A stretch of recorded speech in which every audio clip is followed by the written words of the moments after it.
I look really good in the skirt, huh? I know. I've used iPhones exclusively since the iPhone 3GS was released in 2009. Prior to that, I used the mahogany T-Mobile Sidekick LX. In fact, the only iPhones I didn't own following the 3GS were the 4C and a few of the S iteration models. Since the iPhone 6 series, I've upgraded every year to the iPhone with the biggest screen available, starting with the 6S Plus and moving over to the Pro phones with the 11 Pro Max and so on. I almost didn't upgrade to the 16 Pro Max from the 15 Pro Max this cycle because it didn't seem like a worthwhile upgrade. It was the first time in at least 5 years I didn't wake up at 5 a.m. Pacific time to pre-order the newest iPhone. But after a few weeks, I caved. I'm easy. You're nothing but a little slut. It's unfortunate being a tech nerd and an anti-capitalist at the same time, let me just say, aye. Anyway, the iPhone 16 Pro Max did in fact surprise me, but in a negative way. Oh, no! Now sure, there are some things I love about this phone, but almost all of these things I loved about a previous iteration of iPhone. The action button, introduced on the 15 Pro Max, is linked to my home security system. So whenever I leave the house, I just hold the button to arm the system and bam, my home is protected. I love the dynamic island, which debuted on the 14 Pro Max, for quick access to information such as food delivery timing and one-touch music access. I love the 120Hz display, which debuted on the 13 Pro Max. Hell, I can't even use a 60Hz phone without feeling like I'm stuck in the Stone Age.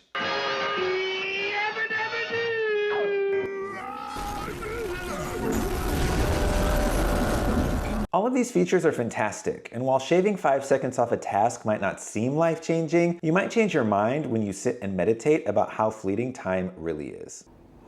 Even though I appreciate the iPhone 16 Pro Max for iterating on all of these impressive features, it's the first time in 15 years for me that the iPhone feels regressive. The bad is encroaching on the good. Let me start by explaining the software. But before I do that, please take a moment to subscribe to my channel if you haven't done so already. Since I'm just starting out on YouTube, I can't monetize, I don't have sponsorships, and I do all the filming, transcribing, and editing myself. Subscribing to the channel and liking this video really helps me out. Thank you, Bookies!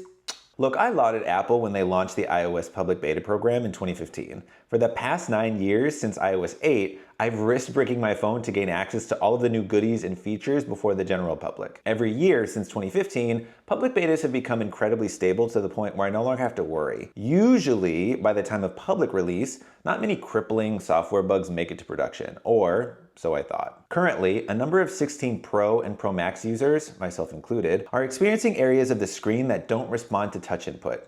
For example, when I'm typing on the keyboard and attempt to tap the 1, 2, 3 button in the bottom left corner of the keyboard, nothing happens.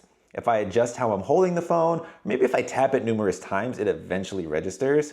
This happens in other areas of the screen too, across apps and at random times. It's beyond frustrating. At first I thought it was a tempered screen protector I bought. I had never used tempered glass before, and after reading reviews of others, I realized due to the thickness of the tempered glass, it can sometimes interfere with touch sensitivity. I ended up removing the screen protector hoping it would fix the problem, but it didn't. A complete waste of $60, which by the way, zag, sending a screen protector for that much money is f***ing criminal. You belong in The Hague. Chronically Online nerds hypothesized this issue with the 16 Pro and Pro Max software is relating to the PROM rejection for the new thinner bezels of the screen. But I can't help but wonder if it's hardware related. Apple has yet to acknowledge or release a statement about this, so all we can do is hypothesize at this point. Like other companies such as Polestar, which I love, Apple is seemingly getting more and more careless, releasing hardware before the software is fully tested and finished. This practice, especially when consumers are spending $1,500 or more for the iPhone or $80,000 for the Polestar respectively, it's unacceptable. But there are no laws or consumer protections in place for this unless it reaches class action. And this problem with this screen responsiveness is so bad, it's truly the first time in 15 years since owning a iPhone that I considered replacing it with another device, which would then require an entire audit of my ecosystem of personal and at-home products, which just doesn't sound like fun right now. The second regression of the phone isn't a camera, but the camera button Apple refuses to call a button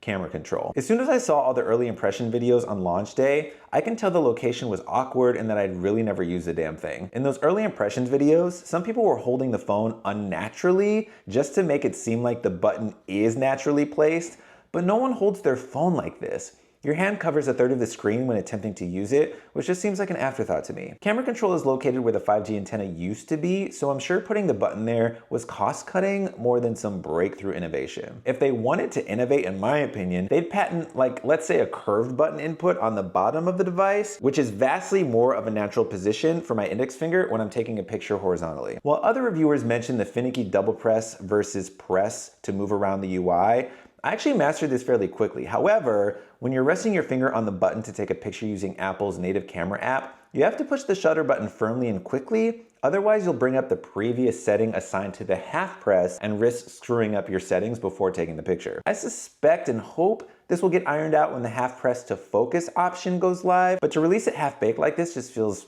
disgusting. I also didn't experience accidentally pressing camera control like other reviewers have until I was lying in bed holding my phone in ridiculous ways to ease the tendinitis I have in my right hand, and then I hit the camera control accidentally once, then twice. So I changed the camera activation trigger from single press to double press, and I haven't had an issue since then. Lastly, iOS 18 and Apple Intelligence are huge upgrades, but I can't help but wonder if they come at the expense of Apple refining and enhancing software features that have been mediocre for years. Look, I applaud Apple for jumping into the AI game quickly. While they definitely weren't the first, they integrated AI into the iPhone experience much faster than they jumped into other hardware and software features that Android has had for years, such as application lock, customizing the home screen with different widgets and colors, even the always-on display. But many of the features of Apple Intelligence most useful to me, such as Image Playground, Genmoji, ChatGPT integration in Siri, visual intelligence, and the new email categorization UI changes in Mail, these aren't being released until later this year, at least 2 months after the iPhone 16 Pro and Pro Max release. Don't get me wrong, Apple is checking off a big box for me. I actually have an old script from April of this year to record a video about all the things I'm waiting for in a future version of iOS, which I never recorded because depression and apathy, but anyway, more succinct email filtering was at the top of that list for me. But my iPhone still can't even show me a recently added contact, you know, for those moments you meet someone then immediately forget their name. I can't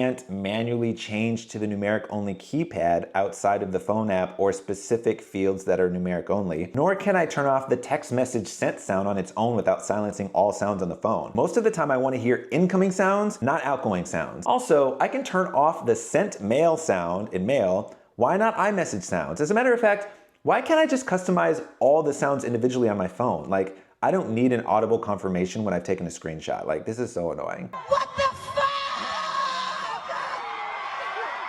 By now, we're all familiar with the term peak smartphone. It means most smartphone makers are just biding their time with iterative updates that are dopamine depleted, overconsumption sacks of skin keep buying for thousands of dollars every year or biannually as we await the inevitable smart contact lenses that allow us to blend our digital world with the real world in ways we can't even imagine. We've also reached peak car, peak bed, peak consumption as Earth's natural resources are being depleted faster and human displacement as a result is occurring at alarming rates. And hell, maybe Apple's regressions in software and hardware have taken a back seat in their efforts to become carbon neutral, renewable, sustainable, and continue to disillusion Apple fanboys like myself that they're saving the planet. But as the most valuable software company in the world, now behind Nvidia, I don't expect perfection, but I don't expect to pick up a new product and feel like it's taking me back to a time where my life was less efficient or fun. If Apple expects me to continue my yearly upgrades or buy new products of theirs in general, they need to turn my sour 16